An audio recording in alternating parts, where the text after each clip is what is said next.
অপূর্ব এবং তাসনিয়া ফারিন অভিনীত house sweet নাটকটির ট্রেলার কিন্তু ইতিমধ্যেই রিলিজ হয়ে গেছে। তো আমি একটু লেট করেই রিভিউ করছি। তো ট্রেলারটি কেমন লাগলো সেটা নিয়ে কিন্তু মূলত আলোচনা করব। দেখতে থাকুন শেষ পর্যন্ত এই ভিডিওটি। নমস্কার বন্ধুরা, সম্রাট ফিল্ম রিভিউ চ্যানেলে সবাইকে স্বাগত। তো প্রথমেই ট্রেলারের গল্পটি নিয়ে একটু আলোচনা করব। তো প্রথমেই দেখানো হচ্ছে যে ঢাকা জাহাজ বন্দর, অর্থাৎ যেখান থেকে জেটি বলা যায় যাকে, যেখান থেকে কিন্তু লঞ্চ, জাহাজ বা নৌকা ছাড়ে বিভিন্ন জায়গায় যাওয়ার জন্য, নদীতে করে বা সাগরে করে। তো এরকম একটি বন্দর। তো সেখানে কিন্তু অপূর্ব এবং তার অ্যাসিস্ট্যান্ট হচ্ছে পাভেল, দুজনে মিলে দাঁড়িয়ে থাকে এবং অপূর্ব কিন্তু একজন ফটোগ্রাফার, তার হাতে ক্যামেরা থাকে।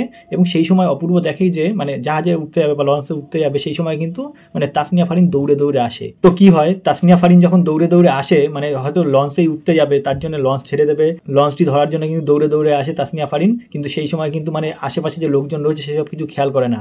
দৌড়ানোর চাপে এদিকে কারো ঝুড়ি ফেলে দিচ্ছে, কারো মাল ফেলে দিচ্ছে, কারো দামি দামি জিনিসপত্র ফেলে দিচ্ছে। তো এইরকম একটি পজিশনে কিন্তু অপূর্ব দেখতে পায় তাসনিয়া ফারিনকে এবং দেখে এতটাই ভালো লাগে যে ফার্স্ট লুকেই কিন্তু একদম প্রেমে পড়ে যায় অপূর্ব। তো এখান থেকে কিন্তু মূলত প্লট শুরু হচ্ছে এই নাটকের। এখান থেকে কিন্তু অপূর্বর মনে আর কি তাসনিয়া ফারিনের জন্য জায়গা হয়ে যায়। তো এখানে কি হয়, মজার ব্যাপার হচ্ছে যে তাসনিয়া ফারিন সবার যেমন মালপত্র ফেলে দিচ্ছে, সেই রকম করে কিন্তু অপূর্বরও হাতের ক্যামেরা ডিএসএলআর কিন্তু ফেলে দেয়। সেক্ষেত্রে কি হয়, তার লেন্স ভেঙে যায় আর কি, ক্যামেরাটির লেন্স ভেঙে যায় এবং তাদের মধ্যে কিন্তু ঝামেলা সৃষ্টি হয়। অর্থাৎ অপূর্ব এবং পাভেলের সঙ্গে কিন্তু কথা কাটাকাটি হয় তাসনিয়া ফারিনের। তখন কিন্তু ওই পাভেল আর অপূর্ব কিন্তু এই আর কি ক্যামেরা লেন্সের দাম দিতে বলে, ক্যামেরা ভেঙে গেছে যেহেতু।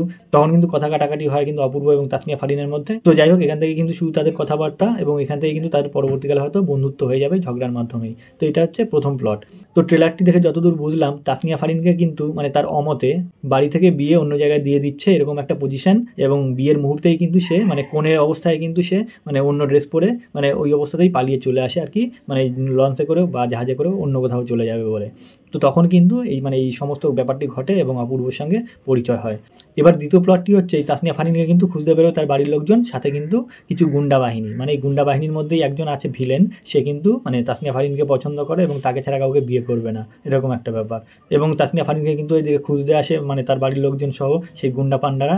এবং এদিকে কি করে, অপূর্ব কিন্তু তাকে নিয়ে আর কি হেল্প করে পালাতে আর কি, তাসনিয়া ফারিনকে এই যে পালানোর জন্য হেল্প করছে। এই সময় তাদের মধ্যে কিন্তু একটা বন্ধুত্ব সৃষ্টি হবে এবং ধীরে ধীরে সেটি কিন্তু ভালোবাসায় পরিণত হবে।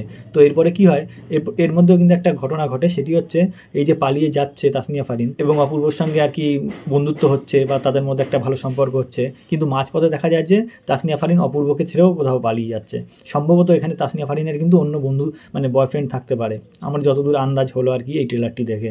তো তার কাছেই যাওয়ার জন্য কিন্তু এত পালিয়ে যাওয়া, এত কিছু করা কিন্তু তাসনিয়া ফারিনের। কিন্তু এদিকে অপূর্বও যেহেতু ভালোবেসে ফেলে তাসনিয়া ফারিনকে, এবার জাহাজ থেকে নামার পরে কিন্তু লঞ্চ থেকে নামার পরে কিন্তু তাসনিয়া ফারিন অন্য কোথাও চলে যায়, পালিয়ে যায় অপূর্বকে না বলে। এবার অপূর্ব কিন্তু যেহেতু ভালোবেসে ফেলে, এবার তাসনিয়া ফারিনকে খুঁজতে যায়।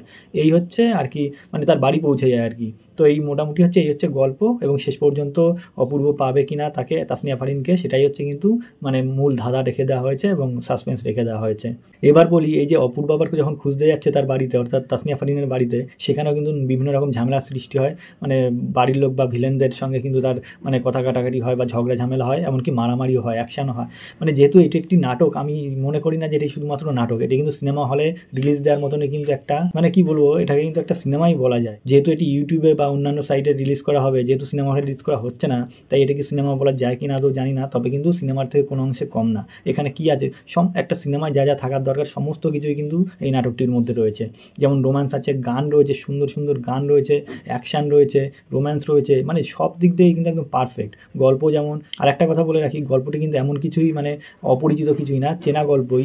এর আগে কিন্তু অনেক সিনেমায় কিন্তু এরকম দেখা গেছে, আমাদের দেশের ইন্ডিয়াতে কলকাতার সিনেমাও দেখা গেছে, বা এর আগে কিন্তু অনেক নাটকে বা বাংলা সিনেমায় কিন্তু দেখা গেছে যে এরকম বাড়ি থেকে পালাচ্ছে বা কারোর সঙ্গে দেখা হচ্ছে বা তারপরে ভালোবাসার সৃষ্টি হচ্ছে বা এরপরে ভালোবাসার সৃষ্টি হচ্ছে, এরকম কিন্তু গল্প কিন্তু প্রচুর অ্যাভেলেবেল আছে। কিন্তু অপূর্বর একটা বিশেষত্ব হচ্ছে, যে কোনো পরিচিত নাটককেও কিন্তু নতুন করে তার তুলে ধরার ক্ষমতা রয়েছে। এর আগে আমরা দেখেছি অপূর্ব অভিনীত মন দুয়ারি নাটকটি কিন্তু সবার চেনাশোনা গল্পই ছিল, কিন্তু তার অভিনয় দক্ষতা, অভিনয় স্কিল কিন্তু মানুষকে জাস্ট অবাক করে দিয়েছে যে একই গল্প নিয়ে একই রকম প্যাটার্নের গল্প নিয়ে কীভাবে নতুন করে মানুষের সামনে তুলে ধরতে হয় এবং দারুণভাবে প্রেজেন্ট করতে হয়। এবং তাছাড়া কিন্তু নাটকটি এত পরিমাণে সুপার ডুপার হিট হয়েছিল, মানুষকে কিন্তু অবাক করে দিয়েছিল মন দুয়ারি নাটকটি। তো সেই রকমভাবেই কিন্তু এই নাটকটিও আসছে। জাস্ট কিন্তু ট্রেলার দেখে জাস্ট অবাক হয়ে গেলাম, এত সুন্দরভাবে রিপ্রেজেন্ট করা হয়েছে ট্রেলারটি, মানে কালার ডিজাইন বলুন, অ্যানিমেশন বলুন, মানে সমস্ত কিছু কিন্তু মানে এমনভাবে, মানে ব্যাকগ্রাউন্ড মিউজিক বলুন বা গান বলুন, সমস্ত কিছু এমনভাবে মানে একটা প্যাকেজ তৈরি করা হয়েছে, দেখলে জাস্ট মনে হচ্ছে যেন কোনো মানে সিনেমার ট্রেলার বেরিয়েছে, এরকম একটা ব্যাপার।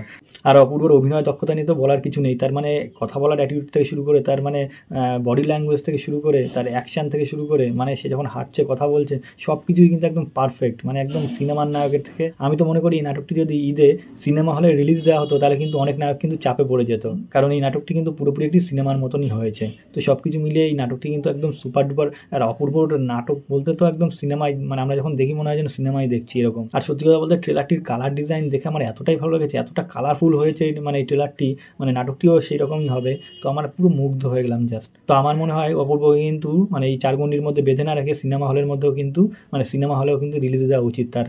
শুধুমাত্র নাটকের মধ্যে কিন্তু তাকে সীমাবদ্ধ করে রাখা উচিত না বলে আমি মনে করি। তো যাই হোক, ট্রেলারটি কিন্তু এক কথায় মানে অনবদ্য, মানে অসাধারণ। তো আপনারাও দেখুন, আমি অবশ্যই ডেসক্রিপশনে লিঙ্ক দিয়ে দেবো, দেখে অবশ্যই জানাবেন কমেন্টস করে যে ট্রেলারটি কেমন লেগেছে, এবং অবশ্যই জানাবেন যে নাটকটি দেখার জন্য আপনারা কতটা আগ্রহী। তো আর বেশি কিছু বলবো না, ভিডিওটি এখানেই শেষ করবো।